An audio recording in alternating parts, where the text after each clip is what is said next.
السلام علیکم ورحمۃ اللہ وبرکاتہ۔ محترم ناظرین، ہم سارے عالم کو یہ بتا دینا چاہتے ہیں کہ ہم ہندوستانی مسلمانوں نے اپنے اس پیارے وطن کے دشمنوں سے کبھی ہماری نہ دوستی تھی، نہ ہے اور نہ ہی فیوچر میں رہے گی انشاءاللہ تعالی۔ کسی شاعر نے کیا خوب کہا ہے، یہ بھی باتیں دوسروں تک، سارے عالم تک پہنچا دینے کی ضرورت ہے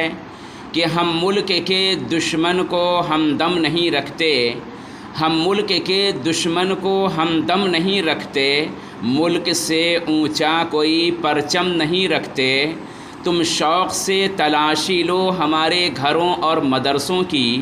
تم شوق سے تلاشی لو ہمارے گھروں اور مدرسوں کی، ارے جہاں ہم قرآن رکھتے ہیں وہاں ہم بم نہیں رکھتے۔ ناظرین کرام، جو کوئی بھی طاقت، دولت، حکومت کا غلط استعمال کر کے بے گناہوں کا قتل عام کرتے ہیں، حقیقت میں وہ رب العالمین کے باغی، رحمت للعالمین صلی اللہ علیہ وسلم کے مخالف، قرآن عظیم سے انجانہ،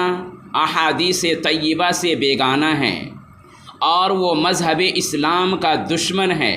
کیونکہ وہ رب العالمین کا پاکیزہ نام لے کر